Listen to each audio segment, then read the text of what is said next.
로마서 1장 16절과 17절 말씀 제가 봉독합니다. 로마서 1장 16절과 17절입니다. 내가 복음을 부끄러워하지 아니하노니 이 복음은 모든 믿는 자에게 구원을 주시는 하나님의 능력이 됨이라. 먼저는 유대인에게요 그리고 헬라인에게로다. 복음에는 하나님의 의가 나타나서 믿음으로 믿음에 이르게 하나니 기록된 바 오직 의인은 믿음으로 말미암아 살리라 함과 같으니라. 아멘. 이 말씀에 큰 은혜가 있기를 소망합니다. 옆에 있는 분들과 눈으로만 인사 한번 할까요? 하나님이 당신을 참 사랑하십니다. 눈으로만 인사 한번 합시다. 나도 당신을 사랑합니다. 예, 당신 참 괜찮은 사람입니다. 한 번 더 인사하겠습니다. 예. 오늘은 종교개혁 기념주일입니다. 종교개혁 504주년 기념주일입니다. 그러니까 지금으로부터 504년 전, 그러니까 주 1517년 10월 31일 당시에 대학 교수였던 마르틴 루터 신부가 비텐베르크 성 안에 있는 성당 정문에 교황청의 면죄부 판매를 비판하는 95개 조항의 반박문을 게시함으로써 종교개혁 운동이 촉발되었습니다. 마르틴 루터가 종교개혁 운동을 처음 시작하는 것은 아닙니다. 루터가 종교개혁 운동의 첫 시발자가 된 것은 물론 아닙니다.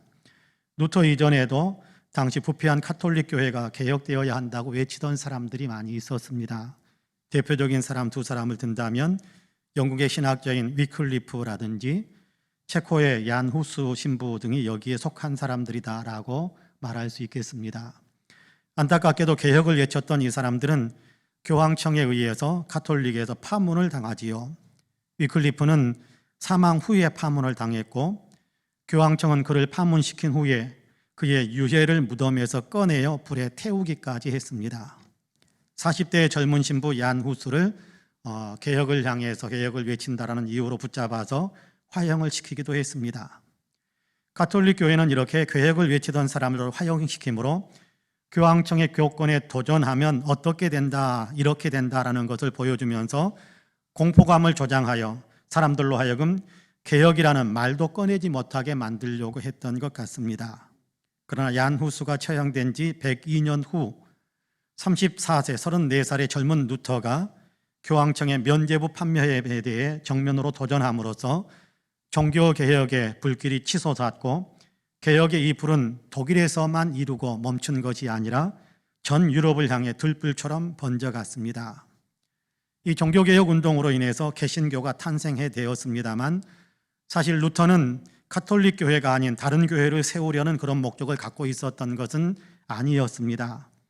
다만 당시에 카톨릭 교회가 잘못되어 있으니까 하나님을 바르게 믿는 바른 신앙으로 돌아가자라고 외쳤던 것인데 그 가운데는 사람인 교황이 중심이 아닌 예수 그리스도가 중심인 교회로 돌아가야 하고 사람들이 만들어 놓은 전통이 중심이 아닌 성경을 중심으로 하는 그런 교회, 그런 신앙으로 돌아가야 하고 뭔가 공로를 쌓아야, 다시 말해 돈을 들여서 면죄부를 사는 것으로서가 아닌 하나님이 베푸신 은혜를 믿는 믿음으로 죄의 용서함과 구원을 받는다라는 사실을 바르게 가르치고 바르게 믿는 교회와 또 신앙이 되어야 한다고 외쳤던 거지요.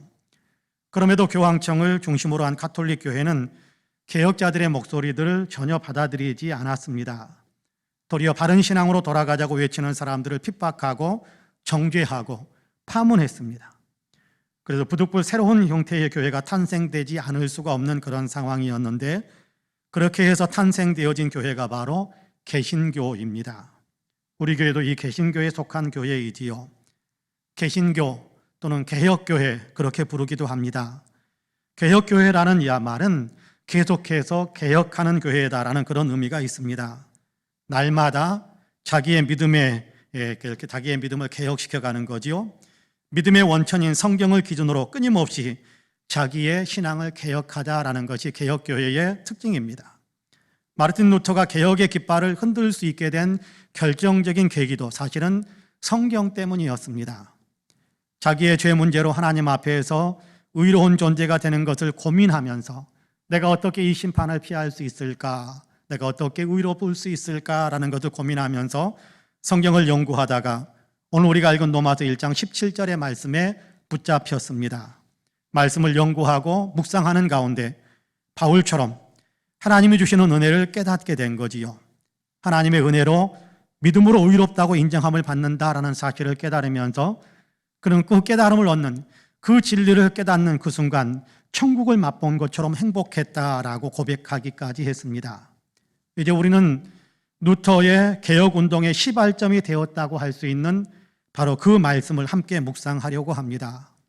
루터로 하여금 자기의 믿음을 갱신하게 만들었고, 그 은혜에 우리도 만들었던 그 은혜에 우리도 사로잡히기를 원하는 겁니다. 우리도 이 말씀을 묵상하면서 혹시 우리의 믿음이 잘못된 부분이 있다고 한다면 하나님의 은혜로 깨닫고 바른 믿음으로 서게 되는 그런 역사가 있기를 원하는 거지요. 바라기는 하나님께서 말씀을 나누는 우리 모두, 저와 여러분 우리 모두에게 풍성한 은혜로 우리 자신을 돌아보게 만들고 또 우리 자신을 더 갱신시키기 위해, 개혁하기 위해 기꺼이 주님을 따르게 만드는 귀한 은혜가 넘치고 넘치기를 주님의 이름으로 간절히 축복합니다. 아멘. 첫째로 우리는 복음을 믿어야 합니다. 중요한 것은 복음을 믿는 것입니다. 종교개혁 운동의 큰 모토 가운데 하나는 오직 믿음입니다. 믿음이 중요하다는 건데요, 믿는다고 해서 아무거나 그냥 믿어야 되는 것이 아닙니다. 내 야망과 내 의지를 믿는 것도 아니고 내 생각과 내 계획을 믿는 것도 아닙니다. 믿음이 중요한데 무엇을 믿어야 한다고 하느냐 하면 복음을 믿어야 한다, 그렇게 가르쳐주고 있습니다. 우리가 믿어야 할 것은 복음이라는 거지요. 여러분 본문 16절 말씀을 같이 한번 읽어볼까요? 16절 말씀 같이 읽습니다. 시작.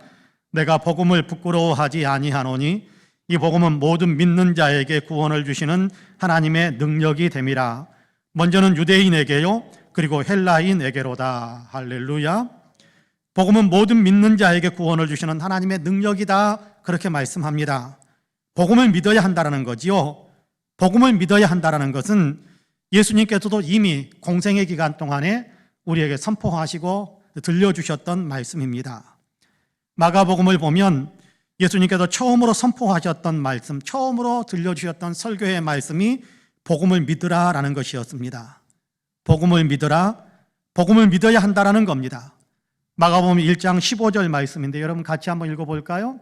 마가복음 1장 15절 같이 읽습니다. 이르시되 때가 찼고 하나님의 나라가 가까이 왔으니 회개하고 복음을 믿으라 하시더라. 할렐루야. 복음을 믿으라 라고 예수님께서 외치셨다는 거예요. 예수님께서 광야에서 사탄의 시험을 이기시고 갈릴리로 돌아오셔서 선포하셨던 그 설교의 첫 말씀입니다.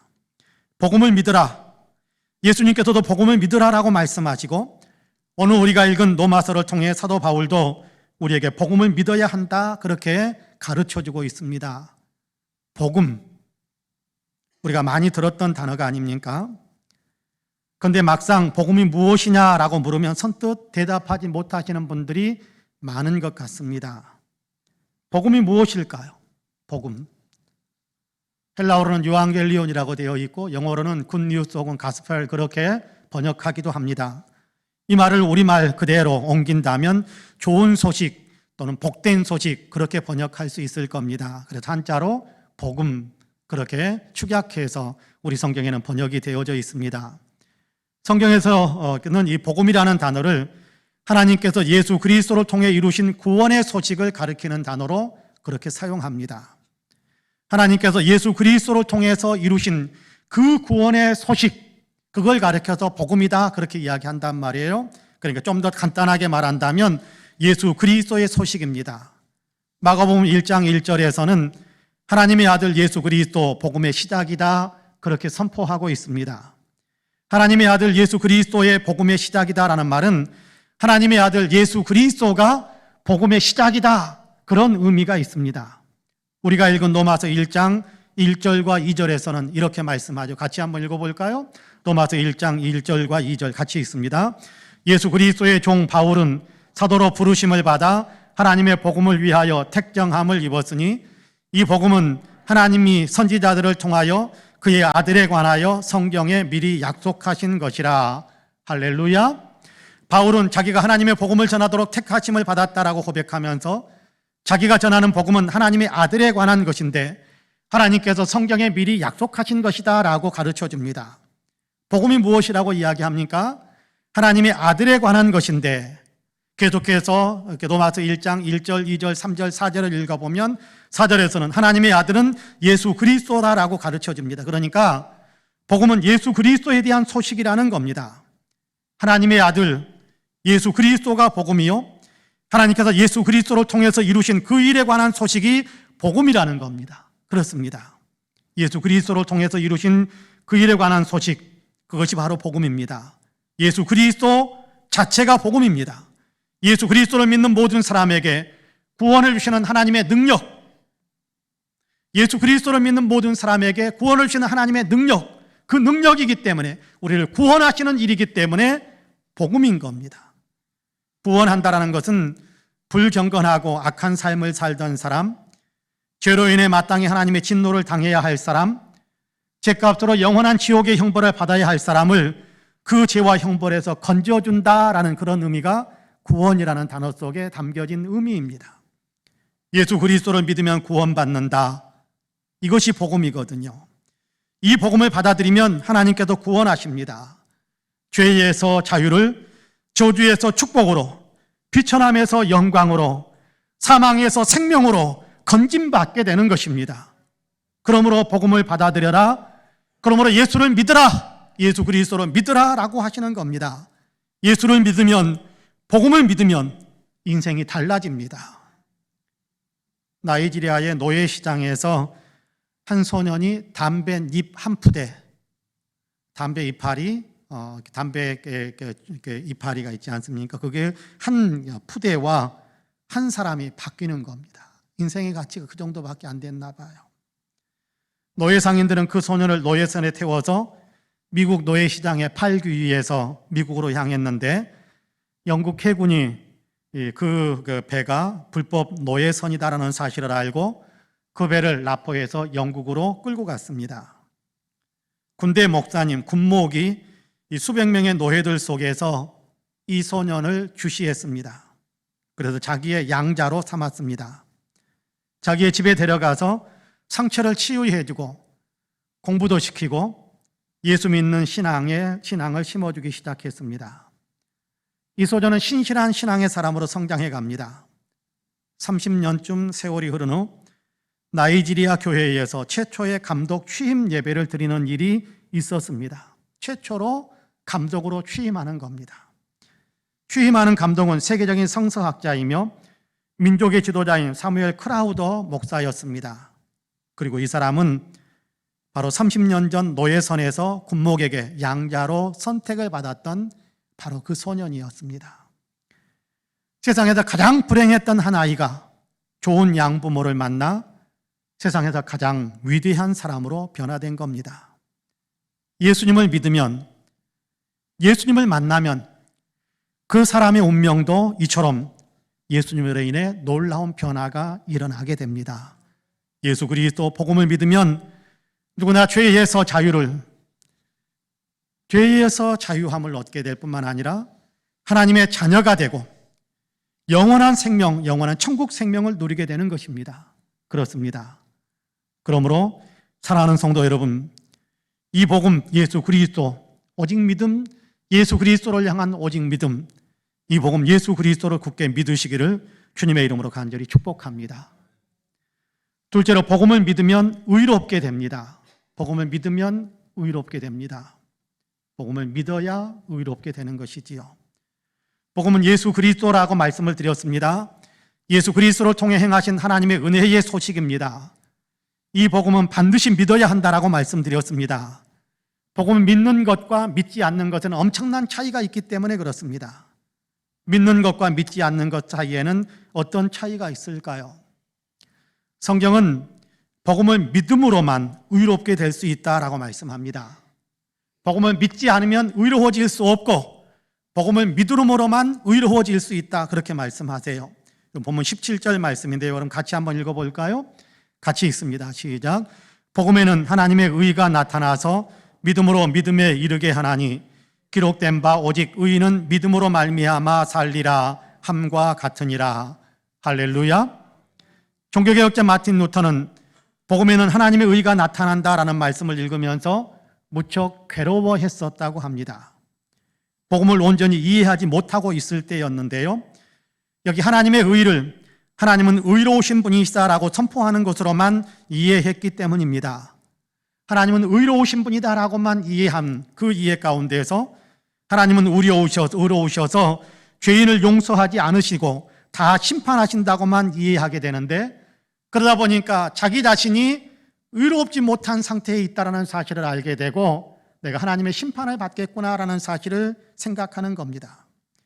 그는 수도사로서 자기를 성결하게 하고 거룩하게 살기 위해 최선을 다했지만 그럼에도 자기 안에 죄가 있음을 알기에 루터는 자신이 의로우신 하나님께 꼼짝없이 심판을 받아야 한다고만 생각한 것입니다. 두렵기도 했고 복음 안에도 하나님의 의, 복음에서도 의에 대해서만 심판한 의로우신 하나님께서 심판하신다라는 얘기를 그렇게 이해하면서 하나님이 밉기까지 했었다고 합니다. 그런데 성경을 읽고 또 읽고 공부하고 연구하면서 본문에서 말씀하는 하나님의 의는 하나님이 의로우신 분이다라는 사실을 선포하는 것을 넘어서서 하나님은 의롭게 만들어주시는 분이시다라는 사실을 알게 된 겁니다. 하나님은 복음을 통해 사람을 의롭게 만들어주시는 분이시다라는 사실을 알게 된 거지요. 비록 자기가 죄를 범한 사람이라고 할지라도 복음이신 예수님을 믿으면 우리 죄값을 대신 담당함으로 십자가에서 죽으신 예수님의 공로로 말미암아 자기의 모든 죄가 깨끗하게 씻겨져서 하나님께로부터 의롭다고 인정함을 받게 되는 귀한 은혜가 있다라는 사실을 알게 된 겁니다. 예수 믿으면 우리의 죄는 십자가에 달리신 예수님께로 다 넘어가 버리고, 예수 믿으면 예수님이 행하신 모든 의가 바로 내게로 전가된다라는 사실을 알게 된 거지요. 여기 17절에서 말씀하는 하나님의 의라는 그 말은 바로 그런 의미가 있다라는 사실을 루터가 깨달은 겁니다. 하나님은 예수 그리스도를 믿는 사람을 의롭다고 인정해 주신다라는 사실을 그는 분명하게 깨우치게 된 거지요. 이거는요, 천지가 개벽하는 것 같은 깨우침입니다. 죄로 인해서 심판받아야 할 내가 복음이신 예수님을 믿기만 하면 죄 없는 사람, 의로운 존재로 하나님 앞에 인정받게 된다라는 사실은 여러분, 지금까지 가지고 있었던 세계관이 완전히 뒤집어지는 것, 지금까지 가지고 있었던 신앙, 지금까지 가지고 있었던 성경에 대한 이해가 완전히 뒤집어지는 거예요. 완전히 뒤집어 엎어지는 겁니다. 지은 죄로 인해서 사형 선고를 받을 수밖에 없다라고 자기 자신을 생각하고 있었는데 복음을 믿으면 하나님 앞에서 무죄 선고를 받는다라는 사실을 알게 되었으니까 얼마나 놀라운 일이, 얼마나 놀라운 감격이 있었겠습니까? 놀라운 감격이고 놀라운 감동이고 말할 수 없는 기쁨을 그는 누리게 된 것입니다. 루터는 이 사실을 알게 되면서 나는 즉시 내가 거듭났고 활짝 열린 문을 통해 천국 그 자체에 들어갔음을 느꼈다, 그렇게 고백하고 있는 것을 그의 책을 통해서 확인할 수 있게 됩니다. 죽었다 살아난 기쁨을 누렸다라는 거예요. 하늘을 날아갈 것 같은 감격이었다라는 겁니다. 그로 인해 이제는 하나님을 미워하는 것이 아니라, 하나님에 대해서 두려워하는 것이 아니라 이전보다 더욱 하나님을 사랑하게 되었고 하나님께 더 가까이 갈 수 있게 되었습니다. 그로 인해 그는 하나님께 투덜거리는 것이 아니라 말할 수 없는 감사를 드리게 되었다고 합니다. 그렇습니다. 복음에는 하나님의 의가 있습니다. 복음을 믿으면, 예수 그리스도를 자기의 구주로 믿으면 하나님께서 의롭다고 인정해 주십니다. 모든 죄가 씻겨지고 의로운 존재로 하나님 앞에 그렇게 인정을 받게 되는 겁니다. 믿으시기를 바랍니다. 어떤 목사님이 자기 교회 한 성도분이 하나님의 특별한 은사를 받아서 사람들의 과거, 현재, 미래를 다 알 수 있게 되는 그런 어떤 은사를 받았다라는 소식을 들었습니다. 목사님은 이게 사실인지 알고 싶어졌고, 그것이 사실이라고 한다면 자기가 가지고 있었던 고민 하나도 해결하고 싶은 마음에 그 성도님을 찾아갔습니다. 하나님이 당신에게 정말 그런 은혜를 주셨습니까? 물론입니다. 목사님은 과거 신학교 시절에 저지른 어떤 죄 때문에 지금도 고민을 하며 괴로워하고 있었는데, 그래서 그 성도님에게 말했습니다. 그러면 내가 젊은 날에 죄 지은 일로 늘 마음이 괴로운데 내가 무슨 죄를 범했는지 하나님께 물어봐 주실 수 있겠습니까?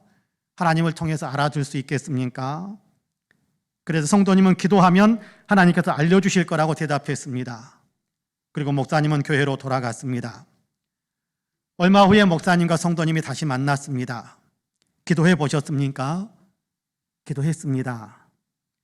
그러면 하나님께서 내가 옛날에 어떤 죄를 범했다고 말씀하시던가요? 그래서 이 성도님은 이렇게 이야기했습니다. 예수님 때문에 하나님께서 다 잊어버리셨답니다. 목사님은 조용히 흐르는 눈물을 닦아냈다고 합니다. 그렇습니다.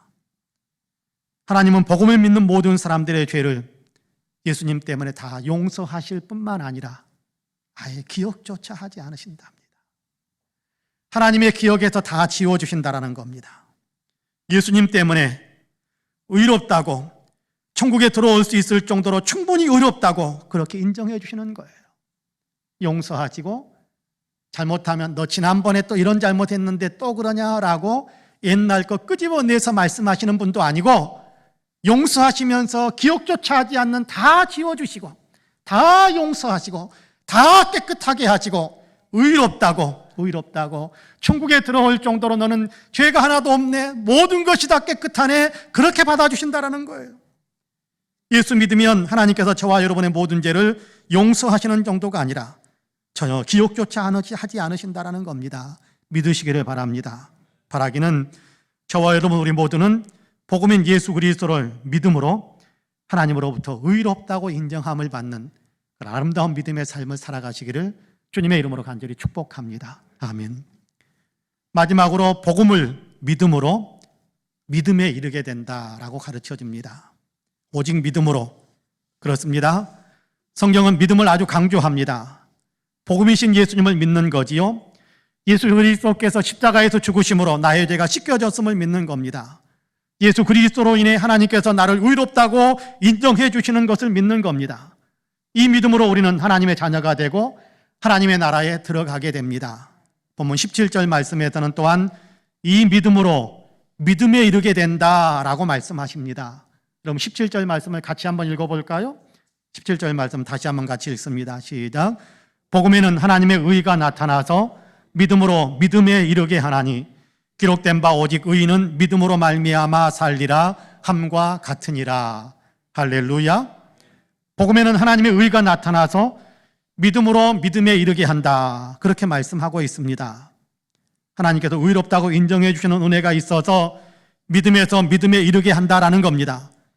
믿음에서 믿음에 이르게 한다라고 하는데 이것이 무슨 의미인지 선뜻 이해가 잘 안 됩니다. 학자들 사이에서도 이 말씀을 해석하는데 분분한 의견들로 나뉘게 되는 것을 여러 연구서들을 통해서 확인할 수 있게 되는데요. 저는 이 말씀을 거듭나는 믿음에서 성화되는 믿음으로 성장하게 된다라는 의미로 이해하고 있습니다. 성경의 다른 곳에서도 이미 그렇게 말씀하고 있기 때문에 저는 이 말씀이 거듭나는 믿음에서 성화되는 믿음으로 성장해 간다라고 이해하는 것이 가장 적절하다고 생각을 합니다. 대표적인 한 구절을 들자면 디도서 2장 11절에서 14절까지의 말씀인데요. 디도서 2장 11절에서 14절까지 천천히 같이 한번 읽어봅시다. 시작. 모든 사람에게 구원을 주시는 하나님의 은혜가 나타나 우리를 양육하시되 경건하지 않은 것과 이 세상 정욕을 다 버리고 신중함과 의로움과 경건함으로 이 세상에 살고 복스러운 소망과 우리의 크신 하나님 구주 예수 그리스도의 영광이 나타나심을 기다리게 하셨으니 그가 우리를 대신하여 자신을 주심은 모든 불법에서 우리를 속량하시고 우리를 깨끗하게 하사 선한 일을 열심히 하는 자기 백성이 되게 하려 하심이라. 할렐루야. 이 11절에 보면 그렇게 이야기하면 11절 다시 한번 좀 띄워주세요. 11절에 보면 모든 사람에게 구원을 주시는 하나님의 은혜가 나타나, 모든 사람에게 구원을 주시는 하나님의 은혜가 나타나, 그러니까 우리를 구원시키는 죄 씻음의 은혜를 주시는 그 하나님의 은혜가, 하나님의 그 은혜가 12절에 보면 그렇게 이야기합니다. 우리를 양육하시되, 그렇게 이야기합니다. 12절에 보면 우리를 양육하시되, 우리를 양육한다, 우리를 성장시킨다, 그런 얘기인데요. 14절을 다시 한번 좀 띄워주세요. 그가 우리를 대신하여 자신을 주심은, 십자가에서 예수님이 죽으심은 그런 얘기입니다. 모든 불법에서 우리를 속량하시고 우리를 깨끗하게 하사, 우리를 깨끗하게 씻어주시고 의롭게 만들어주시고, 거기에서 끝나는 것이 아니라 선한 일을 열심히 하는 자기 백성이 되게 하려 하심이라 그렇게 말씀합니다. 자, 의롭게 되고 죄의 용서함을 받고 의롭게 되었는데 거기서 끝나는 것이 아니라 이제는 하나님께서 기뻐하시는 선한 일을 열심히 할 수 있는 그런 사람으로 살아가게 하시는 그 역사를 이루신다라는 겁니다. 하나님의 은혜가 우리를 구원하시고 또 양육하신다라고 이야기하지요. 예수 그리스도의 십자가가 우리를 죄에서 속량하실 뿐만 아니라 동시에 우리를 하나님의 자녀답게 선을 행하는 사람이 되게 만든다라고 이야기합니다. 거듭나게 하는 믿음에서 성화되는 믿음으로 이르게 한다라는 얘기입니다. 종교개혁자 루터는 그의 로마서 주석에서 믿음에서 믿음으로 이르게 된다라는 말은 믿음으로 의롭다 여기심을 받은 성도가 믿음이 더 점점 자라서 자기의 삶에서도 의로움을 실천하는 삶을 살아가게 된다라는 의미다, 그렇게 설명하고 있습니다. 성 어거스틴, 우리가 그렇게 알고 있는데 성 아우구스티누스 역시 이 말씀을 그것을 입으로 고백하는 자들의 믿음에서 실제로 그것을 순종하여 행하는 자들의 믿음으로 성숙해 간다라는 의미다, 그렇게 설명을 해주고 있습니다. 그렇습니다. 믿음에서 믿음에 이른다라는 것은 거듭난 믿음의 사람에서 성숙한 믿음의 사람으로 성화되어져 가는 것을 의미합니다. 생활이 변하고 삶이 달라지는 것이지요. 하나님의 말씀에 순종하고 예수님을 닮아가는 삶을 살아가는 겁니다. 주님처럼 이웃을 사랑하면서 살고 주님을 사랑하는 것처럼 주님의 몸된 교회를 사랑하면서 살아가는 겁니다. 귀로 듣기만 하던 것이 아니라, 귀로 듣기만 하는 것이 아니라 손과 발이 실천하는 겁니다. 믿고 실천하는 것이지요. 예수님을 주님으로 믿는 그 믿음대로 주님이신 예수님을 따라가는 그런 삶을 살아간다라는 것입니다. 여러분, 루터는 사실 개혁운동을 일으키자라고 그렇게 시작한 것이 아닙니다. 신앙을 바르게 세우자, 말씀의 신앙을 세우자, 말씀대로 믿는 신앙의 삶을 살자라고 외치기 시작했는데 그것이 개혁운동이 된 거예요. 그것이 개혁운동이 된 거예요. 저는 오늘 우리 시대에도 개혁운동이 일어나야 된다고 생각합니다. 교리적인 부분이 아니라 생활적인 부분에 있어서 개혁운동이 일어나야 된다고 저는 생각을 합니다. 여러분, 우리는 너무 쉽게 너무나도 많은 사람들이 생각으로만 예수 믿고 맙니다. 입으로만 예수님을 주님이라고 부르고 맙니다. 생활에 실천이 없습니다. 순종하고 행동하는 것이 없습니다. 예수님을 닮아가는 삶의 열매들이 없습니다. 그것은 믿음이 아닙니다. 믿음은 생활과 연결되는 것입니다. 반드시 생활의 실천, 순종하는 것이, 따라야 되는 것이 믿음인 겁니다. 믿음에서 믿음으로. 예수님께서 우리를 십지에서 십자가를 지셨다라는 사실을 믿음으로 우리가 의롭게 되어지는 그 믿음에서, 그러면 우리 예수님이 나의 주님이시니까 나는 예수님을 따라가겠습니다라는, 예수님을 따라가는 믿음으로, 그것이 개혁되어지는 거예요. 우리의 삶을 개혁시키는 겁니다. 주님을 위해 헌신하는 구체적인 삶을 살아가고 주의 말씀대로 이 땅에도 구체적인 실천과 순종의 삶을 살아가는 것입니다. 주님을 위해 살고 주님처럼 살아가는 삶, 세상 속에서 소금이 되고 빛이 되는 삶을 살아가는 것이지요. 엊그제 한 2, 3일 전에 우리 교단 총회 홈페이지에 송학교의 몽땅 장로 소천이라는 부고가 올라왔습니다. 제가 개인적인 메시지는 잘 안 읽고 총회 공지사항만 읽는 편인데, 몽땅 장로, 송학교에 송학교 우리 교단 안에 어떤 교회인가 보다라고 이야기해서 이해가 됐고, 소천, 돌아가셨구나, 하나님께서 부르셨구나 라고 이해가 됐는데, 몽땅 장로, 이게 도대체 무슨 의미인가 궁금해가지고 그 부고를 클릭을 했습니다. 송학교의 이준희라는 이름을 가지신 장로님, 원로 장로님을 지칭하는 표현이었는데요, 그분이 엊그제 소천하셨다라는 그런 소식이었습니다. 그런데 그 소천했다라는 소식만 알리는 것이 아니라 그 밑에 대전노예교회 이야기라는 책에 실려있는 이분에 관한 구체적인 이야기를 같이 거기 밑에 적어 놓은 것이 있었습니다. 마음에 따뜻한 감동이 있었습니다. 거기에 적혀 있는 그 내용 그대로 제가 한번 읽어드리겠습니다. 1986년 12월 임직을 받은 이준희 원로 장로는 송학교의 온 성도들과 함께 하나님 나라를 위해 일하면서 항상 그 선 뒤에서 섬김의 본을 보였다. 성도들이 어떻게 주님을 섬겨야 할까를 생각할 때 이미 저만큼 앞서서 걸어갔다. 그를 가까이에서 만나본 사람들은 그를 몽땅 장로라는 애칭으로 부른다. 그는 본래 학교 문턱을 밟아본 적이 없고 가진 재산도 변변히 소유한 것이 없으며 소위 배운 것도 가진 것도 없다. 그런데도 믿음의 도량이 얼마나 큰지 주님을 위한 일에는 항상 자신의 전부를 들고 나온다.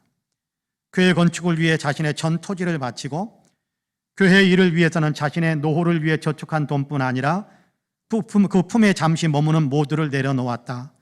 항상 몽땅이다. 매일 날품을 팔아 사신 장로님은 새벽 예배를 마치면 곧바로 일하러 가야 해서 새벽 예배 시작 30여 분 전에 미리 교회에 와서 마당 청소, 연탄재, 쓰레기 청소, 화장실 청소를 하고 예배를 드렸다. 그리고 동네에 초상이 나면 교인이든지 불신 가정이든지를 막론하고 초상을 치르는 동안 본인의 일을 중단하고 그 집을 위해 온전히 섬기셨다고 한다. 심부름, 청소를 비롯하여 쓰레기 수거 등 모든 일을 마치 그 집의 일꾼처럼 봉사한 것이다. 처음엔 마을 사람들이 못 배우고 가난하고 날품을 팔아 사는 장로님을 무시하고 비웃었지만 그의 진정 어린 봉사와 섬김에 점차 모든 동네 사람들이 그를 존경하기 시작했고 그가 섬기고 있는 교회를 우러러보기 시작했다라고 기록이 되어져 있었습니다. 믿음으로 믿음에 이른 겁니다. 예수 믿음으로 예수님을 닮은 사람이 된 겁니다. 이 일은 몽땅 장로에게만 일어나는 일이 되어서는 안 되는 겁니다. 예수 믿는 사람이라면 누구나 믿는 모든 사람에게 이루어져야 하는 일입니다. 예수님을 믿는다면 누구나 예수님을 닮아가야 하는 것이지요. 거듭났으면 성숙해져야지요. 구원받았으면 구원받은 사람다움을 나타내야 되는 겁니다. 바라기는 우리 모든 성도님들도 예수님을 믿기에 예수님을 닮아가는 삶을 사시기를 축복합니다. 사랑하는 성도 여러분, 종교개혁 주일 아침입니다. 종교개혁 운동은 역사 속에서 일어난 한 사건입니다. 신앙인들의 개혁은 그러나 오늘에도 계속 이루어져야 하는 일이다라고 생각을 합니다. 예수 믿는 사람답게 삶이 날마다 더 거룩하게 개혁되기를 간절히 원합니다. 여러분, 그런 사실을 아십니까? 하나님의 은혜는 있는 모습 그대로의 우리를 받아주셨습니다. 죄 묻어 있고 때 묻어 있고 못나고 추하고 더럽고 사람들에게 손가락질 받을 수 있는 그런 삶을 살았던 그런 어떤 삶의 열매들을 가지고 있는 우리인데, 그런데 그것 어느 것 하나 타박하지 않고 어느 것 하나 털어놓고 하라라고 이야기하지 않고 우리의 있는 모습 그대로를 우리 하나님은 받으셨어요. 그래서 예수 믿게 하셔서 죄를 씻어주시고 의롭게 만드셔서 하나님의 자녀가 되게 하셨습니다. 그러나 하나님의 은혜는요, 우리가 살아오던 삶 그대로 살도록 내버려 두지는 않으십니다. 변화되기를 원하시는 겁니다. 우리를 살던 그대로 살게 하지는 않으십니다. 믿음을 주신 하나님은 이제 믿음대로 살라고 하시는 겁니다. 예수님을 믿으니까 예수님처럼, 예수님을 주님이라고 믿으니까 주님을 닮은 그의 종들처럼, 예수님을 형님이다라고 부를 수 있는 그런 것을 형제라고 부를 수 있게 하셨다고 했는데, 예수님을 본받는 삶을 살아가는 그런 삶으로 우리를 살도록 강권하고 계십니다. 오늘 우리의 삶 속에서도 주님은 계속해서 이런 감동을 우리에게 주고 계세요. 이렇게 살아라. 너 이 부분 개혁되어져야 돼. 이 부분 갱신되어져야 돼. 이 부분 회개해야 돼. 믿고 따르시기를 바랍니다. 바라기는 저와 여러분 우리 모두가 예수님을 닮아가는 생활의 거룩한 개혁을 날마다 이루면서 그렇게 살아갈 수 있게 되기를 주님의 이름으로 간절히 축복합니다. 아멘. 기도하겠습니다. 자비와 긍휼이 풍성하신 하나님, 죄 많은 우리를 의롭게 만들어주시기 위하여 독생자 예수 그리스도를 세상에 보내주신 것을 저희들은 믿습니다. 예수 그리스도의 십자가의 놀라운 희생을 통하여 그 보혈의 공로를 힘입어서 우리의 모든 죄가 씻어져 우리가 의로운 존재가 된다라는 사실을 믿습니다. 하나님께서 이미 그 은혜를 우리에게 주셨음을 저희들은 믿고 그 은혜에서 그 안에서 살고 있다는 것이 얼마나 감사한 일인지 모릅니다. 그러나 주님, 거기에서 그치게 하시는 것이 아니라 주님은 믿음에서 믿음으로, 거듭난 믿음에서 성화하는 믿음으로, 예수 믿는 믿음에서 예수 닮아가는 믿음으로 우리가 나아가도록 지금도 성령으로 우리를 강권하고 계신다는 사실을 가르쳐 주시니 감사합니다. 우리가 양심적으로 깨닫고 도전을 받는 모든 것들이 사실은 하나님께서 우리에게 주신 성령의 감동이었음을 다시 한번 저희들은 깨닫습니다. 원하옵기는 그동안 우리가 무시하고 외면하고 살았던 그 성령의 감동에 아멘으로 화답하면서 이제는 예수 믿는 사람답게 예수님을 따라가는 사람으로서 예수님을 나타내는 삶을 살아가는 우리 모두가 될 수 있게 하여 주옵소서. 감사드리며 예수님의 이름으로 기도하옵나이다. 아멘.